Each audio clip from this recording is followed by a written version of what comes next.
Good morning, Rockingham and Bellows Falls, and welcome to the feed. It's Mike and Marty, and today we have Rick Cowan and Bonnie Anderson, and we're going to be talking about the bike project. It's the day before Groundhog Day. It is. February Is it like 1st. Groundhog Eve then? It's Groundhog Eve. Then, like last Groundhog Day, Tom Brady has retired, just so you know.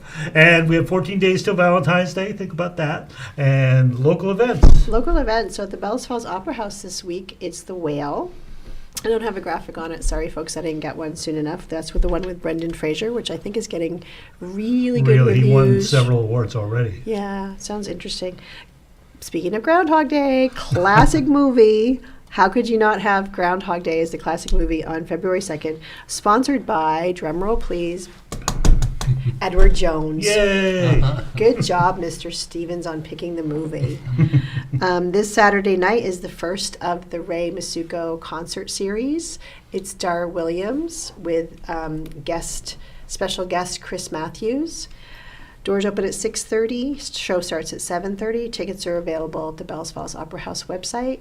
And they are starting to be more scarce than they were a few weeks ago. So if you're interested.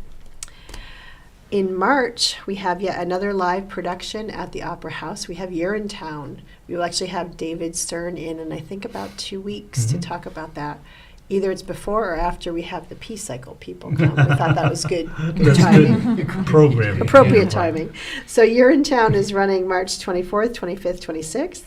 And then the 30th and 31st and April 1st. So I've seen the lineup of the scenery, seen that they've been practicing, and any David Stern production is always well worth the investment in your tickets. Make sure you save the date for the Bellows Falls Festival. That's happening on June 10th at the Waypoint Center. It's sponsored by the Rotary Club of Bellows Falls and the Wild Goose Players. We're still in the process of trying to figure out who we might want to invite as bands, who we might want to have there. We're trying to make it not a Roots on the River copy, but the idea that a festival in town that'll bring people into town, and there'll be maybe more of a variety. So would it be like the holiday Rotary, the Bellows Follies? No, it'll be. We would actually be bringing in musicians. Yeah, like some local folks. Like, there's a whole list of musicians that David Stern came up with, and we're just kind of looking at their videos and trying to decide. Some of it's who's available, some of it's who we can afford, but having at least 2 or 3 local performers, some that are a little more Vermont performers, but not local Vermont, and just having a good variety of music. For kind of you're not going to ever, fit everyone's taste, but a little more eclectic mix. And then happening this Friday night at the church here in town is a benefit for Parks Place. It's going to be, they do the first Friday suppers, I think that's what they call them. And it is pasta, salad, and bread. The money that is raised goes to Parks Place, and it's only $8. It's a bargain. It's a bargain. And that's from 5 to 6:30 at the First Baptist Church. Those are the local events.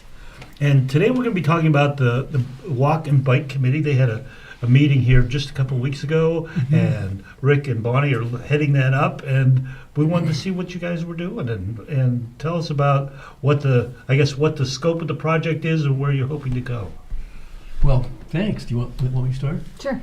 So the Walk Bike Committee is an advisory group to the Select Board. So we were created by the Select Board. And many of us in town felt that we need to make our village and the town more welcoming to bicyclists and pedestrians. And safer. So that is our mission.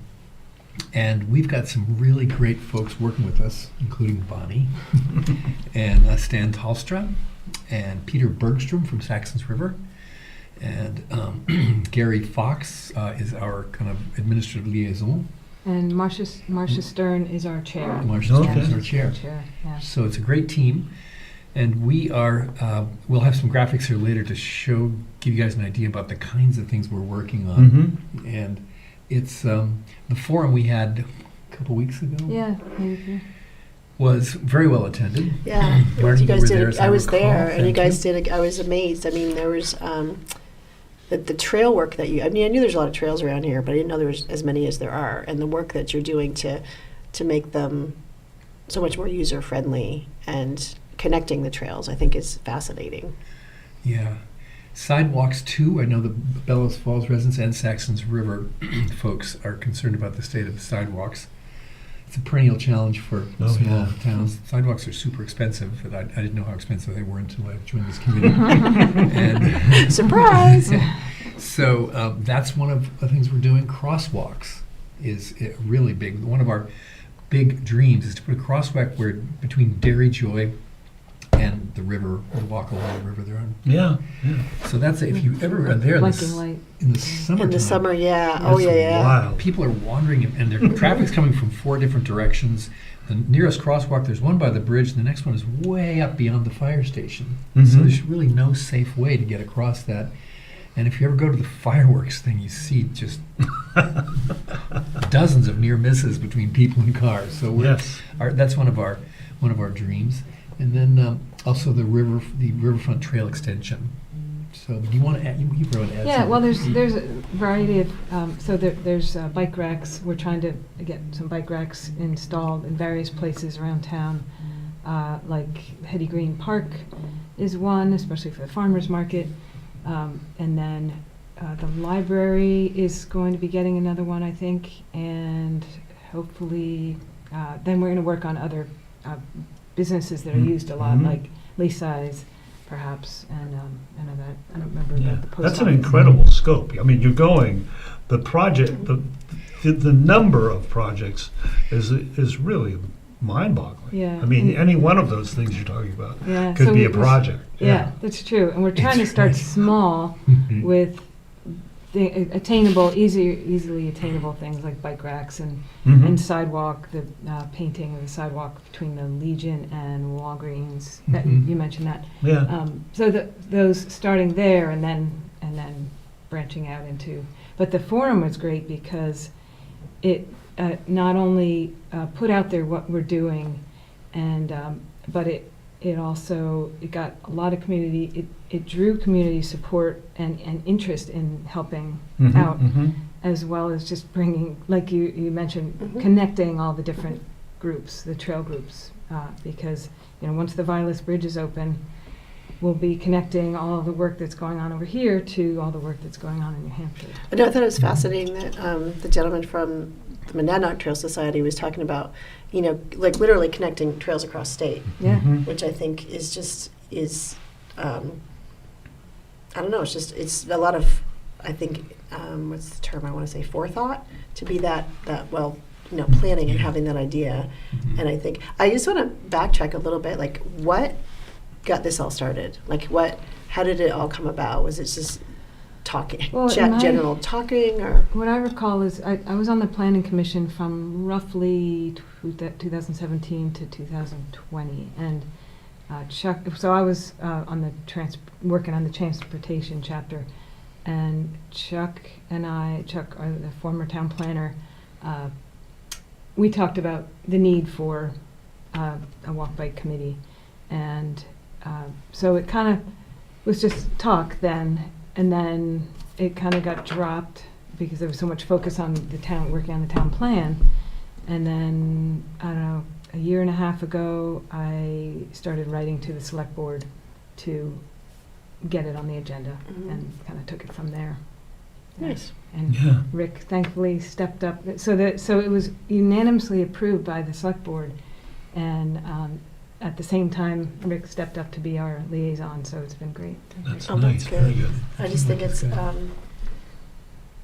like I said, it's a lot of work, but I think the payoff, that was one thing that was brought up at the, I'm not sure who was talking about it, might have been Annette Spalding at the forum that you had, was when you have these trails, or maybe it was someone else, and biking trails and stuff, people that like to do that, they come with their friends, they go to your downtown for coffee or lunch or stop and shop. And so it's not only beneficial to the residents in that it gives you a place to to be active and to be outside, but it's beneficial to the local economy. It's amazing. I don't know if you know about Burke, but Burke and the mountain trails, they're in the summer, they do skiing in the winter, but in the summer, it's just the center of mountain biking, and there people go from everywhere. I have a friend who lives in Austin, and she's, Burke, you go up to there, and that's one of the best. So if you guys were to do something similar, it would be a draw, I'm sure. It would just...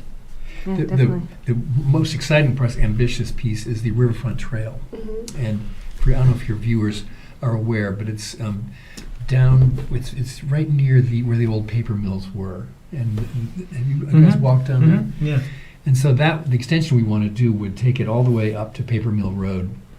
And we have this beautiful Connecticut River, but you can't see it. And now most 19th century New England towns, unfortunately, turned their backs on the river. Right. And if you look at Brattleboro and lots of other towns, and then it turns out that now connection with the water is a highly, highly sought after experience. Oh, yeah. I believe it. So this trail, we're applying for a V-Trans. It's called a Transportation Alternatives Grant. And Gary Fox, who is the grant meister. I was going to say he's the guru of grants. Amazing. The guy is phenomenal. And so we're applying for a $50,000 scoping grant from Transportation Alternatives. That application went in about a month ago. And that will figure out how we can get from near the water treatment plant all the way up past the Liberty Mill and then back down to the Saxons River outlet there by, I guess, Paper Mill Road. So that would be, and we want it to be accessible so people could walk along there with baby strollers, or they can bike, they can, we hope to have wheelchairs, all kinds of accessibility there. Plus, it's away from traffic. So the nice thing is people walk along the road without dodging cars or being fearful of or the noise or whatever. That's right. Yeah. So that's the big dream. One of our dreams. I guess that's the most expensive of them, because if we get the scoping grant, we're likely to get a grant, and it will probably cost $500,000 to build such a trail. So you're talking like going from the labyrinth all the way to the river? Yes. Okay. Because you can kind of sort of walk it now if you're willing to get through some scary areas. Exactly. like you're pushing branches and stuff aside. Exactly. So Peter Bergstrom has been a real spark plug for that, and they've been out there cutting Japanese knotweed, which comes back 7 minutes later. It's a never-ending process. Exactly. It's perpetual motion. But there is a trail, and the Historical Society got rights of way from the mill building owner. Oh, nice. Oh, nice. So that's crucial, and that was negotiated a few years ago. The prospective new owner was last night at a town meeting about what's the future of the Liberty Mill, and I asked him about the trail easements, and he's very eager to have people coming through. It'd be a real business plus for him to have that kind of connection. So that's where our fingers are crossed for the to get the V-Trans grant. Yeah, that's great. So would that eventually connect back through, was that Little Egypt, and then back to the high school trails? And Yes, and it was called the Saxon River Valley Trail Initiative, and we're hoping to get to Saxons River, but boy, oh boy, it's a wicked challenge. Just with rights of way, different people, and swamps and highways. And Route 121 is so narrow through Westminster. Right. So, but that is another big goal. Sorry to cut you off, but is making a safe. So there is that in the works, and that's all off road. But another eventual goal would be to figure out how to get a safe, basically commuter route from Bellows Falls to Saxons River. Really? So probably it's going to have to be off-road because there's not enough room on the road. But so that's kind of down the road. So like a bike commuter route? Even walking. I mean, people have been seen walking that whole distance, but mostly biking. Because I was thinking, after the meeting, I was thinking about that, and there's that one section where it's just, where are you going to go? There's nowhere. There's no room to create. Without like hugely undue expense, huge expense. I mean, I guess there's always a way if you have enough money. So that said, signage is a big thing that we will be working on as well. So where there's no room for improving the actual infrastructure, you can put signs up like bikers may share may use travel lanes, things like that. Yeah. So you can sort of get around certain tight spots that way. I think someone at the forum talked a lot about that. Is I think this is what was said, something about education and educating both bikers and folks in cars about sharing the road. Mm-hmm. Is that like kind of part of your plan? Yeah. Too? Yeah, definitely. Well, I think, Again, Rick, signage. you sent in some slides, and I Yeah. wonder Oh, yeah, if we yeah, we might should go get- we through should- those, Sure, and, then, yeah. and maybe that'll address some of those. Yeah. So maybe we can just start with the first slide and then go on from there. So what are we seeing here? Okay, so this is an overview of Rockingham Street and the main street in Bellows Falls. And as you walk from where the Legion is, that is walking north, there's for some reason over the years, a sidewalk was just destroyed there, I guess to make a parking area perhaps. Yeah, There's yeah. angle parking there. Mm-hmm. So it's not clear where the cars are supposed to be and where the people, bicyclists, wheelchair people, baby strollers Mhm. should be. So it's been approved it's been funded by the select board to paint a stripe on there. You can see sort of the maroon on the graphic. Uh-huh. There's sort of a maroon stripe there. And that will tell people where the sidewalk is. So you shouldn't drive there, shouldn't park your car there. Just a hint that this is, we have to divide cars and people. Yes, nice. Yeah. And then this is a little better shot of crosswalk. it. Yeah, there's a better image of the painted Oh, okay, lane. that's Basically a the street same. view, yeah. The Legion would be right on the right there, and then as On you the go left, up, you yeah. would on the Left. left. Yes, excuse on me, the sorry. The other. As you're My heading- as other you're right. heading north, yes. Yeah. Yeah. Yeah, it would be an alert to cars, people walk here, Yeah. basically. Yeah. So this, I don't know if you can see it, but this is the extension of the Riverfront Trail, the plan. Oh, okay. Then that's what we were talking about before. That Yeah. that would go down to the river then. And it would travel from this village south and have beautiful views and lots of nature to observe. Now we're going to have to put in some, what do you call it when you go steep and you turn? Switchback. Oh, a switchback, yeah. Switchback. We're going to need a switchback because as you approach the Liberty Mill, it gets very steep. And Oh, there's really? also a giant stormwater drain buried under there. So nothing is easy. So this is going to be why we're having a scoping grant to have engineers look at this. And as I mentioned earlier, we do have an easement that's in the deed to the Liberty Mall. So even at Liberty Tree, rather, sorry, not Liberty Tree, it's Liberty Mill. And if when that property changes hands, that easement travels with the property. Oh, good, So we have good. assured that's access good. for building the trail. Yeah. And this is the aerial view of. This, Yeah, this is where we These might are the want to put crosswalks. the crosswalk idea. So you can see sort of the bridge across to North Walpole, Uh-huh. and then as you travel north, you can see that there's no crosswalk between the bridge and way up by the fire station. Wow. And it's one of the most pedestrian intense areas of town, Mhm. and there's no way to get across the road. So we, at least I, in my naivete, thought, well, let's just paint a crosswalk. Yeah. No. that was going to be one of my questions. We had a cool meeting with Andy Howarth, who's the road foreman for Rockingham, and Scott Pickup, and they described the complexity of making a crosswalk happen. And is it legislative or zoning, or is it? I mean, how many levels are there? The traffic study, how many people are there, and also the some sort of a warning that a crosswalk is approaching. Is what Mhm. I think the requirements have upped in recent years. yeah, So we're working with the Wyndham Regional Commission, Cowan, whose last name escapes me. yeah, I don't. Anyway, there's a fellow who's from Wyndham Regional who's interested in this and going to help us, we hope, make the proper applications. And Scott and Andy are very patient with us as we describe our hopes and dreams, and we're getting some funding for them.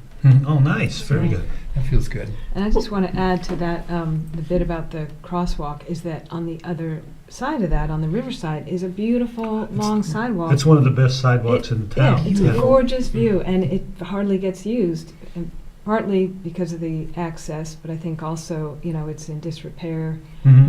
We've brought the Duet, the wheelchair bike that we have over there, very carefully, getting there, crossing by the Arch Bridge, which is not a Yeah. safe crossing. There's a There's a And then, wheelchair, yeah, so we've taken that along that route, and they love it. It's beautiful, but you Getting have to be to really it is- getting to it, is and a- then we have to turn around in someone's driveway because there isn't a northern end crossing, Yeah. and that's another thing. Eventually, there should be a crossing way down in Yeah. that end, Mhm. but there's we have our work cut out for It is like it's a beautiful area, and you're right, and you don't see a lot of people walking on that side because you kind of have to you have to be prepared to dart across the street if you're going to Mhm. walk there. But I also see the other side of it because of that constant traffic flow. It's probably, from the road crew standpoint, it's probably like, wow, where are we going to do this where it's least Mhm, mhm. Exactly. problematic? Exactly. Unintended consequences No, sometimes, I that's think. true. Yeah. It's such a Yeah. tricky area Yeah. there. And so, but these beautiful views, and I it's know. so, It's amazing. It would be such a draw, I think, for people to be able to walk there safely. And Yeah, it's a real asset in the town. Well, especially if you're trying to do a longer scoop the loop. People always talk Right. about scooping the Mhm. loop, walking around the center, but to extend it out further and to be able to go across and then kind of come through the Morgan's Field area, which is less traffic, Mhm. yes, and then come back out onto the main road. Yeah. And yeah, what did we just have up? oh, I that don't was the last. That was where we also do, as Bonnie mentioned, bike racks, and this is the Hetty Green Park, whereas is the current location, as you know, of our farmers market, and also TD Bank is nearby. So it's a place where people will need a place to park their bikes Mhm. to attend, either do their business at the bank or also access the parking lot. People want to drive here and put their bikes someplace, Yeah. take their bike off, put it, and go for a walk, and then bike. We're putting in actually next spring. This is definitely happening. A bike rack there. Nice. It's also an easy access, like if they park their bike to walk to downtown and come back and park their bike, because it's kind of hard. I know you added, are you responsible for adding that little bike parking out in front of the Wyndham Hotel? Yes. Okay. Yes, that was. Because I thought that was a good, because there really wasn't any place to park Right. anywhere in the downtown. And, Yeah. and people connect their bikes to benches and all kinds of Yeah. other Railings and- inappropriate places. So. Other folks that are standing there. Exactly. Anyone not moving. Anyone not moving. It's a hazard in downtown. Exactly. So we're just about to 2 minutes left. Okay. So it would be a good time to let everyone know how to reach out and connect with you if they're interested in volunteering. I'm assuming that you can still use some hands for all of these projects, whether it be actual hands-on, like with trail clearing, or Mhm. just showing up to the meetings with ideas, or being willing to whatever. So those are the two All the best above. addresses? And then when do you actually meet, and how would they find that information? We meet every other Thursday, generally at 10 a.m. at the third floor meeting room of the town hall. It does kind of skip around occasionally, depending on all of our availability. So it's not like we say the first and third, right? We're Mhm. still not down to like a Set pattern. yeah. So you can go to the town website, rockbf.org, and look for our agenda there and the minutes. Okay. Yeah. Or if you want to email us at the addresses that just appeared on the screen, we'll respond and And Yeah. fill you in. But yeah, have more folks, because the number of people at that forum amazed me. The kind was a of, good and that was turnout. on a cold January night. Mhm. It's not In the like middle of it's the week, too. too. Exactly. Yeah, it's a Yeah. Wednesday So if night, that I many think. people showed up, I know we have something that matters to the community. Mhm. Great. No, I agree with you. Any last things you want the community to know? Well, I would just add, we want your ideas. We still want your ideas and thoughts and concerns about bicycle pedestrian infrastructure. And Great. definitely get in touch. Yes. Okay, well, thank you for coming on. I hope as this project moves along, maybe you can come back and report again on specific pieces as, whatever Sure. happens, We because will. it is of interest, and I think the community is on board with it, and it's great. So Yeah. thank you. Yeah, thanks for having us. Especially, when you get to the level of maybe some of the education sessions, or when you know where the crosswalks are going to go, would be a great way to kind of get the word out, because sometimes it takes people a while to, oh my God, there is a crosswalk there. Yeah, I should not be going 80 miles 40 an hour. miles an hour. Exactly. Putting the pedal to the metal because I got to slow down at some point. Exactly. So. So people have to get used to it. Exactly. Well, Well, good. thank you both. Yeah, thank you. And Pleasure. that's it for this week. We'll see you next week on the feed. Bye, community. Bye. Bye. Local news, politics, business, sports, arts, music. My God,